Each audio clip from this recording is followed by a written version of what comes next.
السلام علیکم جی، ہم یہ اس وقت جکارتا میں آئے ہیں. استقلال مسجد ہے ملیشیا میں. تو شگری صاحب نے آپ کو سیاحت اور وہاں پر سیر نہیں کرائی، لیکن ان کو بھی خیال آیا جکارتا کے اندر.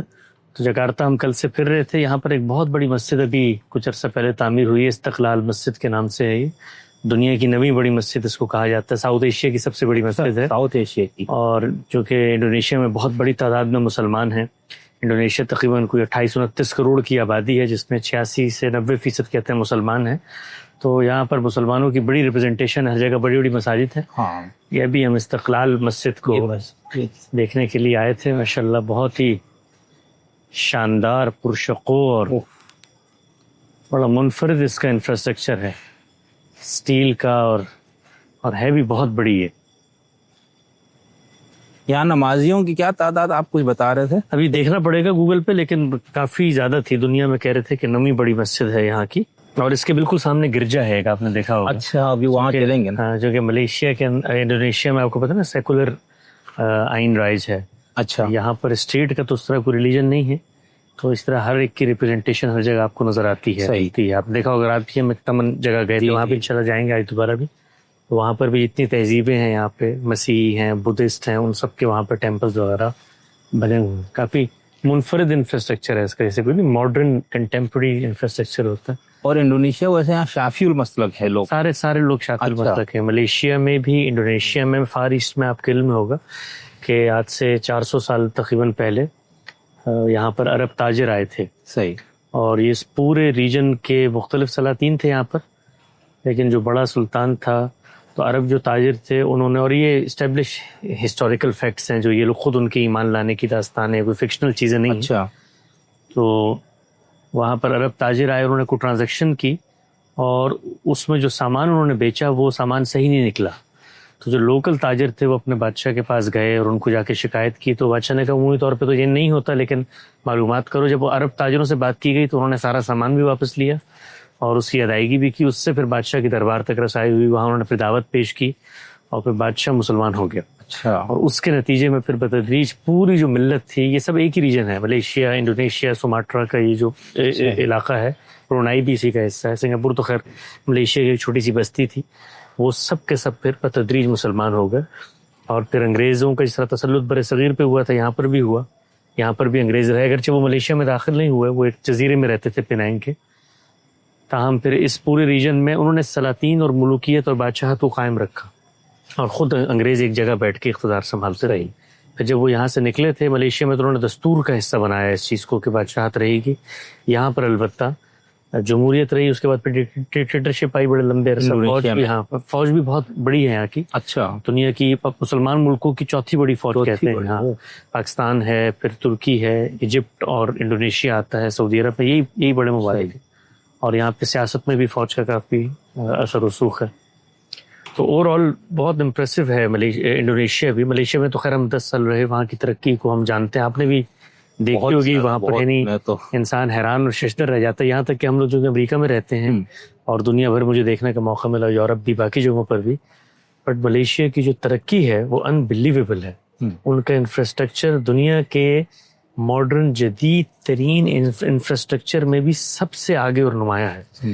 یہاں تک کہ اب یورپ وغیرہ میں بھی جائیں، وہاں پر ظاہری بات تاریخ ہے، قدامت ہے، لیکن جو جدیدیت کا اصل ظہور ہوا ہے بالخصوص مادی ترقی میں، اس میں Malaysia one of the pioneer ہے. یعنی وہاں کی سڑکیں، وہاں کی عمارتیں، وہاں کا نظام، وہاں کے لوگ، ہر چیز ہی غیر معمولی. تو انڈونیشیا کا کبھی تعارف نہیں تھا. ہم لوگ ملیشیا میں تو رہے، کبھی انڈونیشیا آنے نہیں ہوا. اس دفعہ پہلی دفعہ استاد جناب جاوید احمد غامدی صاحب کے ساتھ اور آپ لوگوں کے ساتھ یہاں پہ ایک سفر ہوا ہے. تو پہلی دفعہ دیکھا انڈونیشیا. رات بھی جب ہم سفر کر رہے تھے آپ کے ساتھ، آپ نے دیکھا ہوگا کہ انبلیویبل ترقی تھی. یعنی سوچ بھی نہیں سکتے تھے ہم، خاص طور پہ جب آپ کراچی اور پاکستان سے نکل کے آتے ہیں اور آپ کو لگتا نہیں ہے کہ ایسی ترقی آپ کو دیکھنے کی ملی مسلمان ممالک میں خاص کر. اور مسلمان ہر جگہ روتے دھوتے ہی نظر آتے ہیں، جزا فضا، مغرب نے یہ کر دیا، ہمارے وسائل. لیکن ان ملکوں نے اپنی تعمیر پہ جس طرح سے زور دیا ہے، جس طرح سے ترقی کی ہے، وہ انبلیویبل ہے. اور یہ بھی نہیں ہے کہ چھوٹے ملک ہے، بہت بڑے ملک. دیکھیں 28 کروڑ آبادی امریکہ کی آبادی کے برابر ہے. آپ سوچیں پورا براعظم کی کیا ریاستیں کتنی انڈونیشیا میں؟ انڈونیشیا تو جزائر پر مشتمل ہے. 17,000 کے قریب جزیرے ہیں. 17,000 جزیرے. ساری معلومات لوگ دیکھ سکتے ہیں گوگل پہ. ملیشیا البتہ ہے کہ 2 حصوں میں تقسیم ہے. ایک بڑا حصہ جو ہے وہ بری حصہ ہے وہ ایک جانب ہے، اور پھر آپ کو فضا سے سفر کر کے 2 گھنٹے جانا پڑتا ہے، وہ پھر ایسٹ ملیشیا ہے وہ دوسرا ہے، لیکن زیادہ تر آبادی 80% یہ ویسٹ ملیشیا ہی میں ہے۔ تو انڈونیشیا کی آبادی چونکہ بہت، آپ نے دیکھا کہ انڈونیشیا کی افرادی قوت زیادہ تر باہر آپ کو مڈل ایسٹ میں نظر آتی ہے، دنیا بھر میں مزدوری بھی کرتے ہیں، بہت محنتی قوم ہے اس لحاظ سے دیکھیں آپ۔ لیکن اس پوری قوم میں ایک تو یہ ایک دلچسپ بات ہے کہ ایک شافی المسلک ہے، تمام شوافے کا اس وقت دنیا میں اگر کہیں ظہور ہے تو وہ یہ فار ایسٹ کے جو مشرق بعید جس کو آپ کہتے ہیں۔ اچھا دلچسپ ہے کہ یہ اتنا بڑا ہے انڈونیشیا کہ اس کے جو آخری جزائر ہیں ان جزائر سے بہت کم فاصلہ ہے آسٹریلیا کا، آسٹریلیا ہے آگے۔ اچھا، ملیشیا سے جب آپ آسٹریلیا جاتے ہیں تو آپ کا جہاز کچھ 8 گھنٹے اڑتا رہتا ہے اور پھر آسٹریلیا آتا ہے، اور آسٹریلیا کے اوپر بھی اڑتا رہتا ہے، وہ اتنا بڑا ہے آسٹریلیا۔ تو لیکن یہ فار ایسٹ کا ریجن ہے، یہاں سے آپ ملیشیا کراس کرتے ہیں 4-2.5-3 گھنٹے میں آپ انڈونیشیا آتے ہیں، پھر انڈونیشیا سے آگے ان کے آخری جو جزائر ہے وہاں سے کچھ 2 گھنٹے کی فلائٹ ہے، 2-2.5 گھنٹے لگتے ہیں، آسٹریلیا میں آپ داخل ہو جاتے ہیں۔ تو یہ والا ریجن ہے۔ تاہم اس میں جو خوشی کی بات ہے، تحسین کی بات ہے، جو مجھے ملیشیا میں رہ کر بھی ہوتی ہے، اور ہم آپ کے ساتھ جب گفتگو ہوتی ہیں تب بھی ہم دنیا بھر کو یہ بتاتے ہیں کہ وہ مسلمان ممالک، کیونکہ عالمی جنگ کے بعد ہم لوگوں کو جو نیم خود مختاریاں ملیں، ان میں سے جن لوگوں نے کوئی تھوڑی بہت اپنی معیشت پر، اپنے لوگوں پر، اپنے ڈیموگرافک پہ توجہ دی، وہ عالمی تنازعات سے نکلے، اور یہ جزا فضا عظمت رفتہ کی بازیافت اور یہ اور وہ سب وہ یہاں پر بھی ہیں۔ ویسے آپ کو اچھا، دلچسپ ایک بات بتاؤں، یہاں پر انڈونیشیا کا ایک صوبہ ہے آچی کے نام سے، آچی۔ تو سلطنت عثمانیہ کے چونکہ تجار آتے تھے تو سلطنت عثمانیہ کا کبھی بھی یہاں پر تو نہیں رہا براہ راست اقتدار فار ایسٹ میں، لیکن وہ آچی صوبہ جو ہے اس میں عثمانی تجار آتے رہتے تھے، تو وہاں پر حنفیوں کی حکومت ایک طرح سے انہوں نے قائم کر لی، اور اس کے نتیجے میں وہاں پر تھوڑی سی شدت پسندی بھی رہی۔ اس لیے نہیں کہ حنفی شدت پسند ہوتے ہیں، نعوذ باللہ، حنفی ہمیشہ تاریخ میں بہت پرامن رہے ہیں، ان کا پورا ایک اصولی نظام، اور حنفیت کے اندر شدت پسندی پیدا ہونا بھی ناممکنات میں سے ہے، اس لیے کہ جب کوئی اصولی نظام فکر ہوتا ہے نا، اس کو آپ ظاہریت سے متاثر کر کے نہیں، لیکن یہ سلفی حضرات کے جو نقطہ نظر پیدا ہوا اس سے بتدریج بر صغیر کے حنفی بالخصوص دیوبندی حضرات یہ متاثر ہوئے، اور پھر طالبان کی صورت میں اس کا ظہور ہوا۔ تو تاہم یہاں پر اس وقت بھی ملک کے بعض حصوں میں باقاعدہ شریعت اور حدود لاز نافذ ہے۔ ایک صوبے کا آپ نے نام لیا، آچی کا میں نے آپ کو بتایا، یہ انڈونیشیا میں، ملائیشیا میں، یہ انڈونیشیا میں، اچھا، یہ انڈونیشیا میں۔ ملیشیا کے اندر یہ ہے کہ وہاں پر جو مولانا مودودی کی دین کی سیاسی تعبیر تھی وہ آپ کو پتا نا پورے عالم اسلام میں پھیلی ہے، مصر میں اس کا ظہور ہوا ہے، الجزائر میں اس کا ظہور ہوا ہے، اسی طرح سے انڈونیشیا ملیشیا میں بھی اس کا ظہور ہوا ہے، وہ جو دین کی سیاسی تعبیر ہے، اور اس کے نتیجے میں پھر یہاں تنظیمیں بنی۔ وہ پھر تنظیمیں جب بنتی ہیں نا تو ان میں سے ہر ایک کا اپنے اہداف ہوتے ہیں، وہ کوئی ادھر ادھر چلے جاتے ہیں، لیکن یہاں پر آچی میں پھر یہ ہوا تھا کہ حکومت نے بہت لمبا عرصہ یہاں پر لڑائی ہوتی رہی ان سے، یعنی مسلح تنظیمیں لڑتی رہی، پھر ایک کمپرومائز ہوا کہ آپ دستور کو اس سطح پر مان لیں کہ یہاں پر کوئی ریاست کا باقاعدہ مذہب نہیں ہوگا، تاہم آپ اپنی اس جگہ کے اندر حدود نافذ کر سکتے ہیں اپنے، تو وہاں پر باقاعدہ حدود نافذ ملائیشیا میں، انڈونیشیا میں ملیشیا میں یہ صورت انہوں نے کی کہ وہاں پر علماء انتخابی سیاست کا حصہ بنے اور اس کے ذریعے سے اقتدار میں آئے۔ تو ملیشیا میں آج بھی کوئی 3-4 اسٹیٹس کے اندر 13 اسٹیٹس ہیں ملیشیا کی، اور ملیشیا میں 13 بادشاہ ہوتے ہیں، ہر اسٹیٹ کا ایک راجا تھا، وہ بادشاہ بنے، انہوں نے ایک اچھا نظام بنایا کہ انہوں نے 13 اسٹیٹس کے بادشاہوں نے مل کے مرکزی طور پہ 5 سال کے لیے ایک بادشاہ کا انتخاب کرتے ہیں، وہ سلطنت میں بیٹھتا ہے کوالالمپور میں۔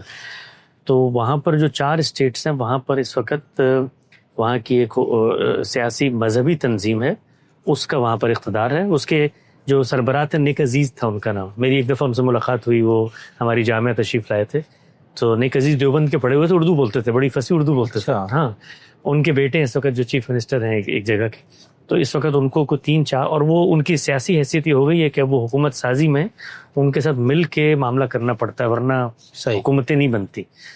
تاہم انہوں نے یہ کیا تھا کہ ان کی اسٹیٹس میں، ملیشیا میں چونکہ دستوری سطح پہ کچھ چیزیں ایسی موجود ہیں کہ جن سے مذہبی لوگ بہت مطمئن ہو جاتے ہیں، وہ ارتداد کی سزا ہے، اسی طریقے سے وہاں پر اوپن پروسٹیٹیوشن اور اس طرح کی چیزیں نہیں ہو سکتی، اور اس طرح کی چیزیں ہیں، تو اس سے کافی جو ہے وہ اطمینان رہتا ہے۔ تو یہاں پر غامدی صاحب بھی آپ کے عقب میں نظر آ رہے ہیں، کچھ غام صاحب سے بھی 1-2 باتیں، ہم سب یہ ہمارے شکری صاحب کچھ چیزیں ریکارڈ کر رہے ہیں، تو یہ تکلف سے ہم تھوڑی سی بات کر لیں گے۔ یہاں پہ انڈونیشیا میں اس وقت ہم موجود ہیں، ان سے کچھ سوالات بھی کر رہے ہیں۔ السلام علیکم آ کے وزیر یہ صاحب۔ ویسے کوئی ہاں، رام صاحب کو پتہ بھی نہیں ہے، ہم نے بیچ میں ان کو ڈال دیا. سر آپ کا ساتھ مجھے ایک سفر کا موقع ملا اور حسن الیاس صاحب کی نوازش سے بہت استفادہ میں آپ سے کر رہا ہوں. تو آپ میرے خیال سے 8-10 سال ملائیشیا میں رہے اور تفسیر کا جو آپ کا کام ہے کافی ماشاءاللہ وہاں جو صورتوں کے اختتام پہ وہ نظر آتا ہے کہ آپ نے کہاں یہ بیٹھ کے. تو آپ جب یہاں تشریف لائے تھے تو ادھر جو ہم نے تعمیر اور ترقی دیکھی ملائیشیا میں خاص طور پر، ابھی انڈونیشیا میں بھی ہم یہ دیکھ رہے کہ کافی ترقی یافتہ، تو وہاں کا نظام کا کیا وہ ہے، یہ کس طرح انہوں نے مسلمان باقی ملکوں سے، آپ لوگ کہہ رہے کہ بہت زیادہ ترقی یافتہ، تو کیا ان کے ہاں سسٹم تھا جس کی وجہ سے ان کو یہ سب موقع بھی ملا اور ترقی بھی ہوئی؟ میرے نزدیک مسلمان ملکوں کو جب آزادی ملی، ان کا نظم حکومت کیا ہوگا، اس میں اگر کوئی افتراق کی صورت نہیں بنی تو بالعموم ترقی کی راہیں بھی کھل گئی. اچھا، اسی کو میں اس طرح بیان کرتا ہوں کہ جہاں سیاسی استحکام ہوگا اس کے لازمی نتیجے کے طور پر معاشی استحکام پیدا ہوگا، اور سیاسی استحکام اور معاشی استحکام یہ اگر ایک خاص درجے تک پہنچ جائے تو پھر تعمیرات میں بھی حسن آ جاتا ہے، پھر سوچنے کے انداز بھی بدلتے ہیں، پھر اس کے بعد قومی دولت کو بھی استعمال کرنے کے اچھے طریقے اختیار کیے جاتے ہیں. جہاں جہاں یہ ہوا ہے بالکل یہی صورتحال ہے. اس وقت بھی نگاہ ڈال کے دیکھ لیں، صرف وہ جگہ ہیں جہاں پہ ترقی نہیں ہو سکی، جہاں لوگ ابھی تک اسی پرانی دنیا میں رہ رہے ہیں، انہوں نے نئے تمدن میں ایسے محسوس ہوتا ہے کہ قدم ہی نہیں رکھا، وہاں سیاسی استحکام آپ کو دور دور تک نظر نہیں آئے گا. انقلابات آ رہے ہوں گے، باہمی جنگیں ہو رہی ہوں گی، ملک خانہ جنگی میں مبتلا ہوں گے، نظام کے بارے میں کوئی فیصلہ نہیں ہوا، کہیں جمہوریت اور آمریت کی کشمکش برپا ہوگی، کسی جگہ مذہبی اور غیر مذہبی کشمکش برپا ہوگی. صحیح. خود ہمارے ملک پاکستان میں بھی بنیادی وجہ یہی ہے. سیاسی استحکام جہاں بھی پیدا کر دیا جائے بالعموم اس میں ترقی کی راہیں کھل جاتی ہیں. صحیح.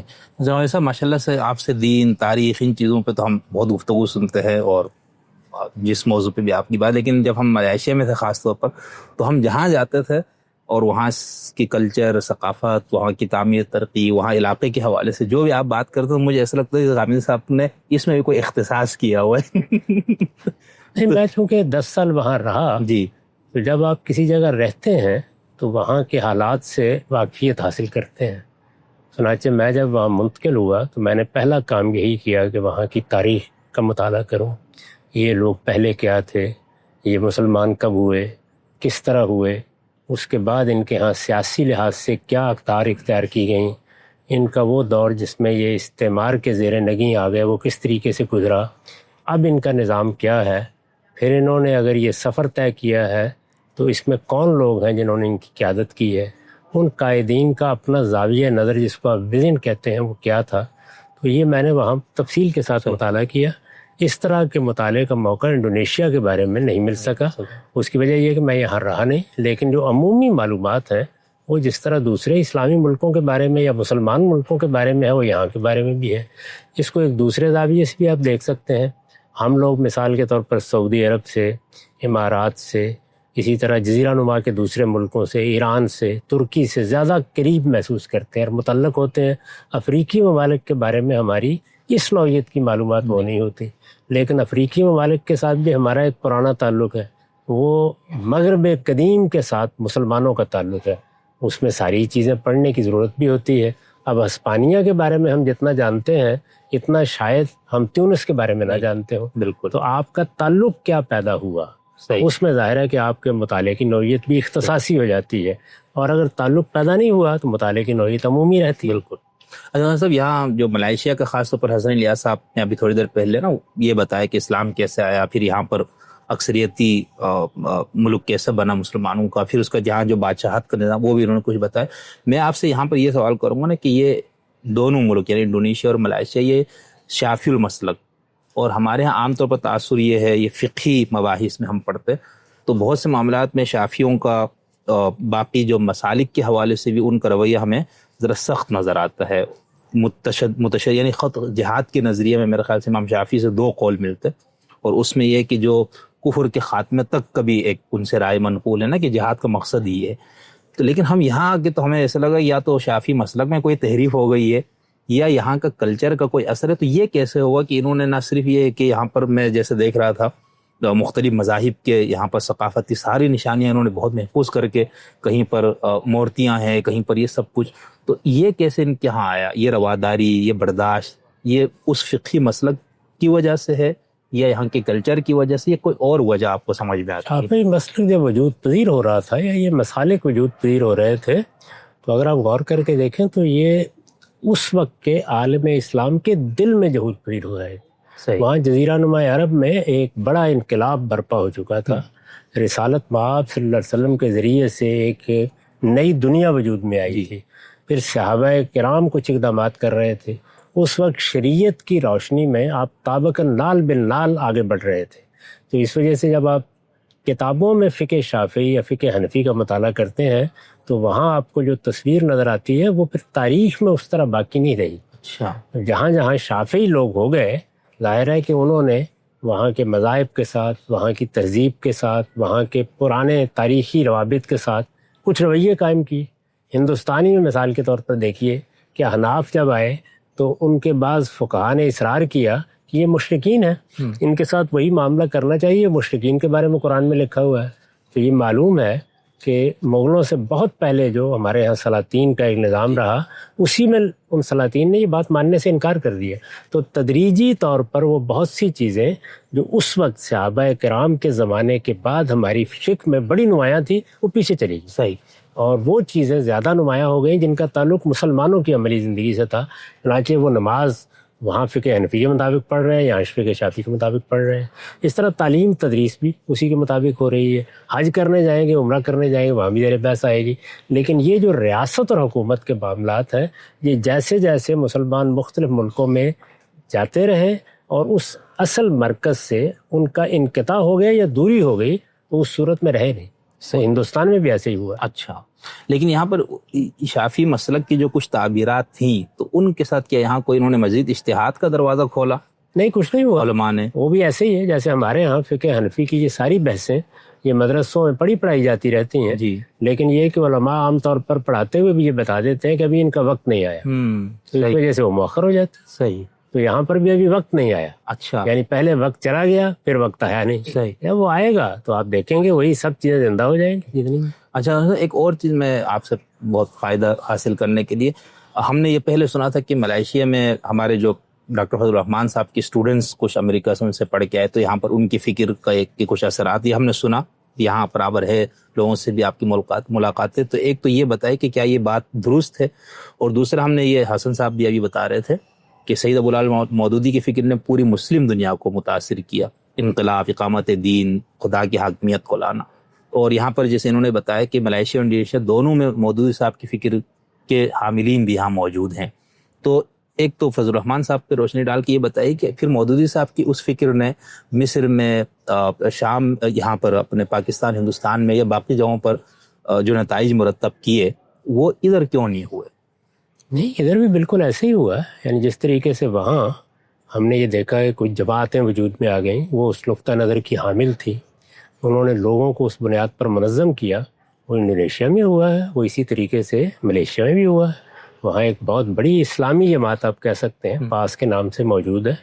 وہ لوگ انتخابات لڑتے ہیں، ان کا نقطہ نظر بھی اگر آپ دیکھیں تو کم و بیش وہی ہے جو اسلامی تحریکوں کا دنیا بھر میں ہے. تو جب بھی کوئی نیا نقطہ نظر پیدا ہوتا ہے وہ اپنے حامی پیدا کرتا ہے. صحیح. اس نے کتنے اثرات پیدا کیے، وہ کہیں کم ہوں گے، کہیں زیادہ ہوں گے. ان دو ملکوں میں بڑے گہرے اثرات رہے. صحیح. ڈاکٹر ناصر تھے یا معشومی تھی، یہ تحریکیں یہیں پیدا ہوئی ہیں. اسی طرح سے میں نے پاس کا آپ کو تعارف کرایا. عالم عرب میں بھی یہی صورتحال ہے، وہاں اخوان کے ذریعے سے زیادہ اثرات پہنچے ہیں. صحیح.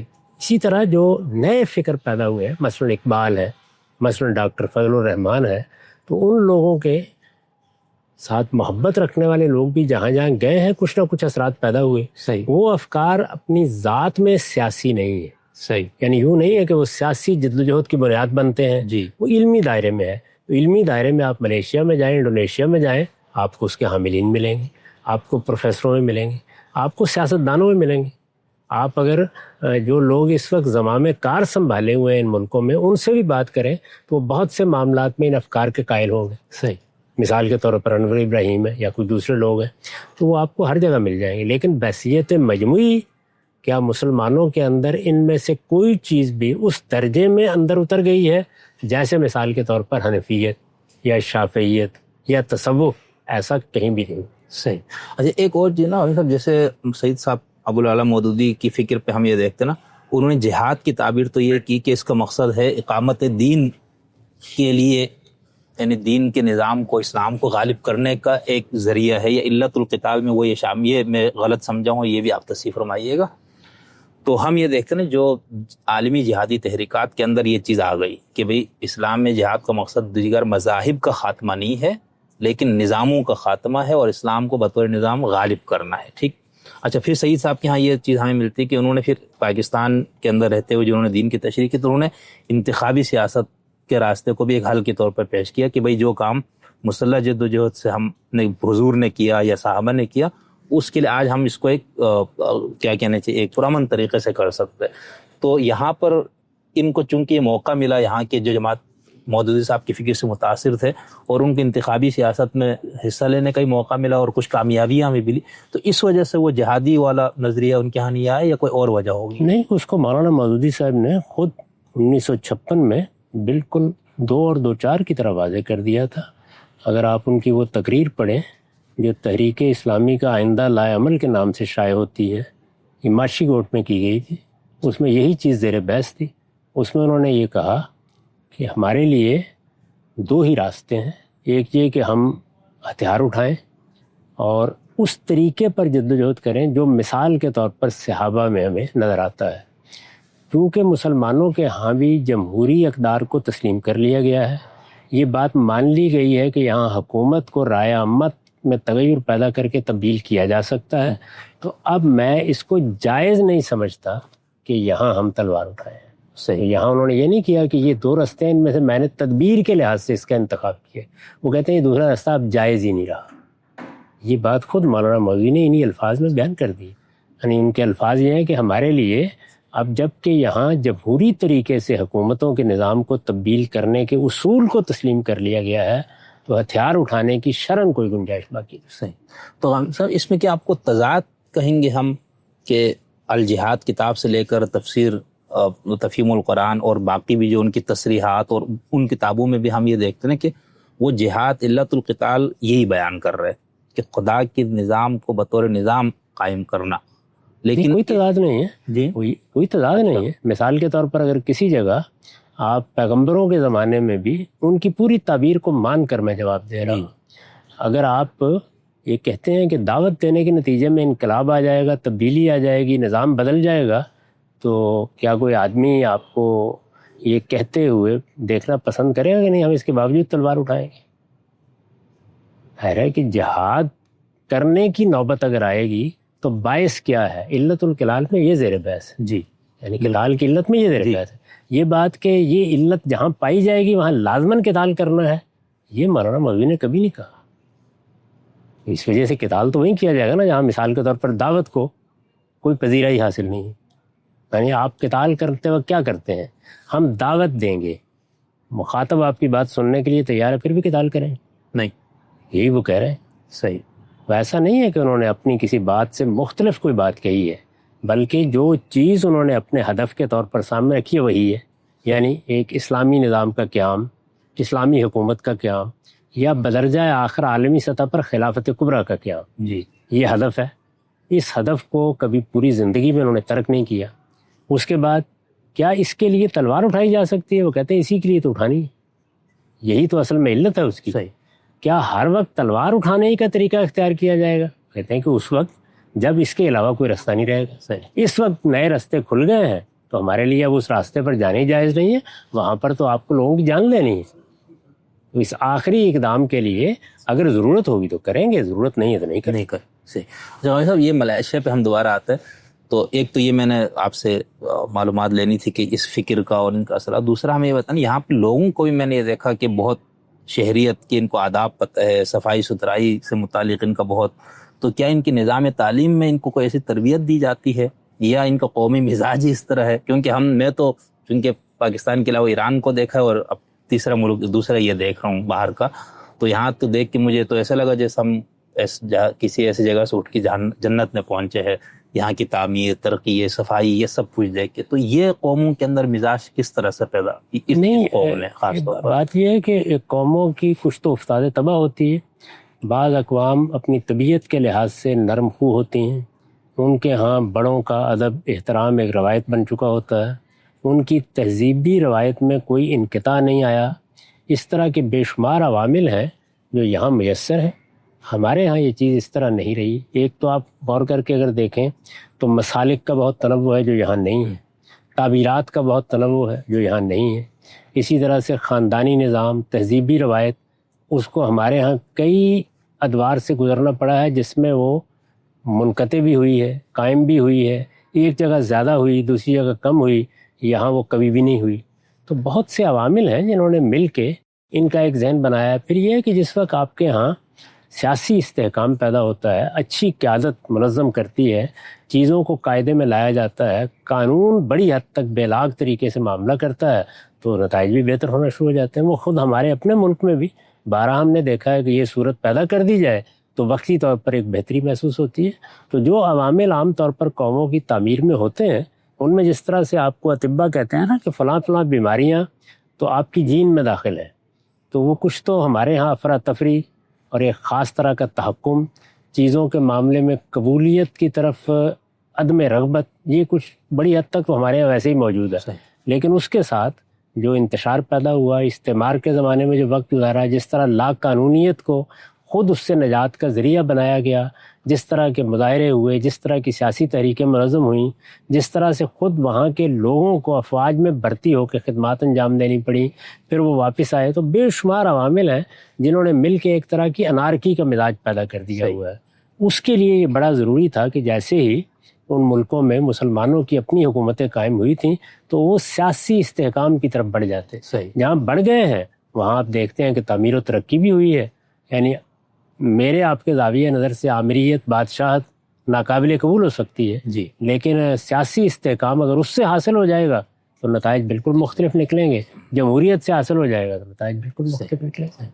جاوید صاحب، جیسے ہم دیکھتے ہیں سعودی عرب میں ہمارے ہاں حنبلیوں کو موقع ملا، ابھی شام میں بھی، شام کے وہ کیا ہے، ہاں وہ حنبلی المسلک ہے، شافعی ہے وہ میرا خیال، تو بہرحال وہ ان کو انشاءاللہ موقع مل رہا ہے۔ ہمارے پڑوس افغانستان میں حنفی ان کو موقع ملا اپنے تصور کے مطابق، ایران کے اندر شیعوں کو ایک موقع مل گیا، اور اب ہم ان دو ملکوں کو بھی دیکھ رہے ہیں، خاص طور پر چلو ملائیشیا کی بات کرتے ہیں، وہاں تو اسلام اور یہ میرے خیال سے سیکولر اسٹیٹ ہے انڈونیشیا۔ تو اب ان سب کو ہم سامنے رکھیں اور یہاں پر جو مذہبی آزادی، شخصی آزادی اور باقی یہ چیزیں نظر آتی، تو اگر ہم آپ سے یہ پوچھیں کہ آپ کے بارے میں، ایک تو تاثر یہ ہے کہ غامدی صاحب اسلامی حکومت نظام اس کے تو بالکل سرے سے قائل نہیں، اور یہ سیکولر نقطے، یہ ایک لوگوں کے اندر آپ کے بارے میں ایک غلط فہمی کہیں یا یہ تاثر پائے جاتے ہیں۔ دوسرا جو آپ کی اپنی فکر میں ہم دیکھتے تو آپ بار بار یہ بات کہتے رہے کہ بھئی اس طرح نہیں ہے، یعنی یہ مقصود بھی ذات نہیں ہے، یا اس کے لیے ہی ساری کوشش نہیں ہے دین میں۔ ہاں کہیں مسلمانوں کی اکثریت ہے، نظم اجتماعی کا ان کو موقع مل گیا، اس کے اندر اسلام کے قوانین اور احکامات کی پاسداری کرنا اس کے لیے۔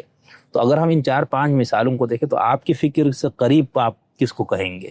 یہی نہیں وہی نہیں؟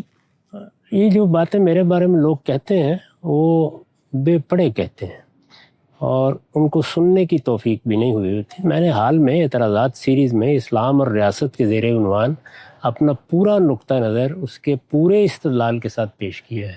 اس وجہ سے یہ ساری تعبیریں میرے نقطہ نظر کی تعبیریں ہی نہیں ہیں۔ میں تو بڑی سادہ بات کہتا ہوں کہ مسلمان ہوں یا غیر مسلم ہوں، ریاست کا وجود پذیر کرنا تو ایک جبلی ضرورت ہے، جی، وہ ہر حال میں ہونی ہے، اس کے لیے کسی مذہب کی ضرورت نہیں ہے۔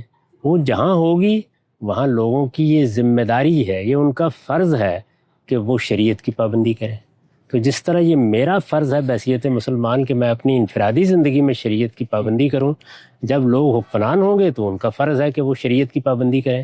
میرے نزدیک اس بات کو بیان کرنے کا صحیح طریقہ یہ ہے، جو طریقے لوگوں نے ایجاد کر رکھے ہوئے ہیں وہ افراط و تفریط کا باعث بھی بنتے ہیں اور انتہا پسندی کا باعث بھی بنتے ہیں، اور وہ خلاف فطرت بھی ہیں، اور ان میں اسلام کا موقف بھی صحیح طریقے سے بیان نہیں ہوتا۔ اب یہ جو بات میں نے بیان کی ہے اس کو آپ جو نام دینا چاہیں دے رہے، لیکن میری پوری بات یہ ہے، اس لحاظ سے اگر دیکھا جائے تو میرے نزدیک ہمارے ہاں جتنی تبدیلیاں بھی آ رہی ہیں وہ میرے نقطہ نظر کے مطابق نہیں آ رہی، وہ جو پہلے سے نقطہ نظر اپنی ایک حیثیت بنا چکے ہیں جس میں لاکھوں کروڑوں لوگ شامل ہیں، انہی کے لحاظ سے آ رہی ہیں. صحیح. یعنی اگر ہمارے ہاں بر صغیر میں مذہبی قیادت علماء دیوبند کے پاس رہی ہے تو یہ در حقیقت اسی فکر کا ظہور ہے جو آپ کو اب افغانستان میں ایک حکومت کی شکل میں نظر آ رہا ہے. اسی طرح شیعہ فکر صدیوں سے اپنی ایک تاریخ رکھتی ہے، اس کا ظہور ایران میں ہوا ہے. یعنی امام خمینی کوئی نئے دینی فکر کے حاملین کی حیثیت سے نہیں اٹھے تھے، یا جن لوگوں نے بھی وہ انقلاب برپا کیا. اسی طرح سے سعودی عرب میں حنبلی فکر پہلے سے موجود تھی. ابن تیمیہ آج سے صدیوں پہلے اس فکر کی ایک خاص صورت متعین کر چکے تھے. محمد بن عبد الوہاب ان کے زاویہ نظر کی تائید میں اٹھے، وہ ایک اصلاحی تحریک لے کے اٹھے، اور اس کے نتیجے میں ظاہر ہے کہ جو تبدیلی آنی تھی اس میں اسی کا ظہور ہونا تھا. تو یہ جتنی تعبیریں بھی موجود ہیں ہمارے ہاں، یا فقہی روایتیں موجود ہیں، یا جتنے دین کو سمجھنے کے منہاج موجود ہیں، جب لوگوں کو اقتدار ملے گا تو وہ جس منہاج کے قائل ہیں، جس تعبیر کو درست سمجھتے ہیں، اسی کے مطابق اس کا ظہور ہوگا، اور میرے خیال میں اسی کا ظہور ہو رہا ہے. باقی رہ گئی یہ بات کہ مجھے ان پر کیا اعتراض ہے، تو میں بنیادی طور پر ہمیشہ دو ہی چیزیں کہتا ہوں. ایک یہ کہ جہاں بھی آپ حکومت بنائیں گے آپ کو امرہم شورا بینہم کے طریقے پہ بنانی چاہیے. امرہم شورا بینہم تک پہنچنے کے لیے آپ راستہ طے کر سکتے ہیں، لیکن آپ کا ہدف اور آپ کی منزل وہی ہونی چاہیے. اور دوسرے یہ کہ حکومت اور ریاست کا کام صرف دو چیزوں تک محدود ہے. ایک یہ کہ وہ لوگوں کی حق تلفی کو روکنے کے لیے قانون سازی کرے، دوسرے جان مال آبرو کے خلاف زیادتی کو روکنے کے لیے قانون سازی کرے. شخصی معاملات میں حکومت کو مداخلت کا کوئی حق نہیں. صحیح. میری تنقید یہ، اس تنقید کی روشنی میں آپ فیصلہ خود کر لیجئے کون زیادہ قریب ہے کون کم قریب ہے. یہ زیادہ قریب کم قریب کو ماپنے کے نتیجے میں عام طور پر غلط فہمیاں پیدا ہوتی ہیں. جی ایسا ہی. آخری ایک سوال کروں، بہت آپ کا شکریہ. میری خواہش یہ تھی کہ جہاں جہاں موقع ملے میں آپ سے بات کروں، تو ابھی امیر المومنین سے اجازت خصوصی لی نہیں لی، بلکہ ایسے ہی پروگرام شروع ہوا. لیکن چونکہ آپ جی میں بھی امتصال امری میں بیٹھا ہوں، ورنہ ہم تو نماز پڑھنے کے لیے آئے تھے بس. جی تو اس میں جب جیسے میں نے آپ کے جو آن لائن بھی کیا نا، اس میں پہلے والا پروگرام میرا خیال 2.25 گھنٹہ، اور مجھے بھی نہیں پتہ چلا ٹائم کا، اور بعد میں دیکھنے والے بڑے حیران تھے کہ یار غامدی صاحب کا اتنا لمبا وہ ہو گیا. تو آپ کے ساتھ جب بھی ہم بیٹھتے ہیں، ابھی گاڑی میں آتے ہوئے کہیں بیٹھ کے جس کوئی ایسا بات ہوتی ہے، تو ہر وقت میری خواہش ہوتی ہے یار یہ چیز ریکارڈ ہو جاتی تو زیادہ اچھا تھا. تو لیکن چونکہ یہاں پر اس طرح موقع نہیں مل رہا تھا تو ابھی مل گیا. تو ایک آخری سوال یہ ہے کہ پاکستان میں جیسے ہم دیکھتے ہیں کہ سول ملٹری تعلقات کی پوری تاریخ ہے ہمیشہ، آئین میں حالانکہ سب کچھ طے کر دیے گئے. اب ہم ملائیشیا میں دیکھتے ہیں، جسے آپ نے بھی بتایا، حسن صاحب نے بھی بتایا کہ یہاں پر بادشاہت موجود ہے، آئینی بادشاہت، اور کئی ریاستوں میں جو بادشاہ وہ سب مل کے 5 سال میں ایک مرکزی بادشاہ کا انتخاب ہوتا ہے. تو یہاں پر کیا بادشاہت اور جو جمہوری نظام ہے، جو الیکشن اور اس کی ذریعے ان میں کوئی تصادم کی کوئی وہ نہیں ہے، ان میں کوئی جھگڑے نہیں ہوتے؟ دیکھیے جمہوریت کی جو مثالیں دنیا میں موجود ہیں ان میں جمہوریت کی ماں عام طور پر برطانوی پارلیمنٹ کو کہا جاتا ہے. تو وہاں یہی نظام ہے، یہ کانسٹیٹیوشنل مونارکی یا دستوری بادشاہ، وہی نظام انہوں نے کچھ ترامیم کر کے اپنے حالات کے لحاظ سے اپنے ہاں اختیار کر لیے. تو جمہوریت ایک ہے اصول میں، اور دوسرے ایک وہ زمین پر کیسے آئی ہے. صحیح. تو زمین پر وہ صدارتی نظام کی صورت میں بھی آئی ہے، وہ یورپی ملکوں کے نظام کی صورت میں بھی ہے. یورپی ملکوں میں بھی جمہوریت ہے، لیکن 13 ملکوں میں اس وقت بھی بادشاہ ہے. تو یہ بادشاہت اور جمہوریت کے درمیان جو توازن قائم کیا گیا ہے خاص طور پر یورپ میں، اسی کو یہاں اختیار کر لیا گیا ہے. صحیح. اس میں کوئی نئی چیز نہیں ہے. نہیں تو یہ تو مسلمان ہے نا، مسلمان کے اندر تو ویسے بھی امیریت کا، آمریت کا، یا ایک اختیارات کو کرنے کا ایک میرے خیال سے فطرت کیا کہتے ہیں ایک مزاج پایا جاتا ہے. وہ چیز لازماً رہے گی. اس کی وجہ یہ ہے کہ جب ہماری تاریخ کم و بیش 1200 سال کی تاریخ، وہ سلاطین کی تاریخ، جی بادشاہوں کی تاریخ ہے، اس میں جمہوری ادارے نہیں بن سکے. کبھی جمہوریت کو بطور اصول تسلیم کر کے اس کو عملی شکل دینے کی کوئی صورت بھی نہیں بن سکی. تو جب یہ سب نہیں ہے تو ہمیں monarchy سے یا بادشاہت ہی سے نیچے آنا تھا، اور یہ عمل ہمیشہ تدریجی ہوتا ہے. اس وجہ سے یہاں اس تدریجی عمل کی ابتدا کر دی گئی ہے، اور میرے خیال کے مطابق یہاں کی monarchy میں اور مثلاً برطانیہ کی monarchy میں کچھ اختیارات کا فرق بھی ہے. صحیح. اس میں تاریخی عوامل بھی اپنا کام کر رہے ہیں. اب کہاں کہاں اس میں تصادم پیش آئے گا اور کہاں اس میں تبدیلیاں آ جائیں گی وہ وقت بتائے گا. صحیح. لیکن تصادم کو روکنے کے لیے جب ایک دستور آپ نے بنا لیا تو اس میں یہ متعین ہو جاتا ہے کہ بادشاہ کہاں تک اپنے اختیارات استعمال کرے گا اور وزیر اعظم کہاں تک کرے گا اور کابینہ کہاں تک کرے گی. تو میرا خیال ہے اس کا ایک اچھا توازن انہوں نے پیدا کر لیا ہوا ہے. ابھی تک اس میں کوئی بڑا مسئلہ پیش نہیں آیا. اس کے برعکس ہم نے چونکہ آخری چھلانگ لگا دی ہے تو اس وجہ سے بار بار اصل کی طرف لوٹتا ہے. وہ اس میں یہ مسئلہ. اچھا میں نے آخری سوال کہا تھا لیکن یہ جو ایک دو سوال ہے نا یہ اسی آخری سوال کا ہی ضمیمہ ہے تو اس لیے میں آخری سوال پہ ہی ہوں. ایک اور چیز اب جیسے ہم ایران میں دیکھتے ہیں نا وہاں پر بھی جمہوری سسٹم فلانا سب کچھ ہے لیکن وہاں جو ولی فقیہ ہے نا وہ فائنل اتھارٹی وہ ہے. تو یہاں پر اس طرح نہیں ہے, بادشاہ کو وہ حیثیت اس طرح کی حاصل نہیں ہے. یہاں برطانیہ کے نظام کو اصل قرار دے کر اچھا اس کے مطابق نظام بنانے کی صحیح کی گئی ہے. یہ نہیں کہ یہ بین ہی وہی بنا ہے, ظاہر اپنے حالات کے لحاظ سے انہوں نے بھی کیا ہے. اس کے بالکل برخلاف ایران میں ایسا نہیں ہوا. ایران میں جو ان کی اپنی مذہبی روایت ہے اور جو صدیوں پر محیط ہے اس مذہبی روایت کو سامنے رکھ کر جمہوریت کو ایک حد تک موقع دیا گیا ہے. صحیح, یعنی وہاں جمہوریت کو موقع دیا گیا ہے. اصلاً نظام وہی ہے جو امامت کا نظام ہے. ولی فقیہ کیا ہے, وہ امام کی نیابت کا. بالکل. تو اس وجہ سے ان کا اصل تصور امامت کا ہے جس کے ساتھ انہوں نے ایک درجے میں ایک دائرے میں جمہوریت کا پیوند قبول کیا ہے. صحیح. یہاں صورتحال یہ نہیں. یہاں جمہوریت کو اصلاً قبول کیا گیا ہے لیکن اس طریقے سے جس طریقے سے وہ برطانیہ میں یورپی ممالک میں ایک بادشاہت کے اندر سے پھوٹ کر خود نکلی. صحیح. یہ دو بالکل الگ الگ اپروچ ہے, ان کو اسی طرح دیکھنا چاہیے. اچھا آخری سوال کا ایک توضیحی آخری سوال, میں اس کا وعدہ کرتا ہوں مزید نہیں کروں گا. یہ جو بادشاہت ان کو حاصل ہے اپنے ملائیشیا کی بادشاہوں کو, تو اس کی استناد کیا ہے, یعنی اس کی کیا کہنا چاہیے, اس کی شرعیت یا لیجٹمیسی کیا ہے عوام کے اندر؟ کیا وہ مذہبی بیس ہے یا نسلی بنیاد ہے؟ چونکہ یہ نسلوں سے بادشاہ چلے آ رہا تو ہمیں اس قوم کو ان سے ایک وہ, یا یہ کہ اس کے پیچھے عوام کے اندر ذہن میں ایک دینی قدر کی عوام صدیوں سے اس کو قبول کیے ہوئے ہیں.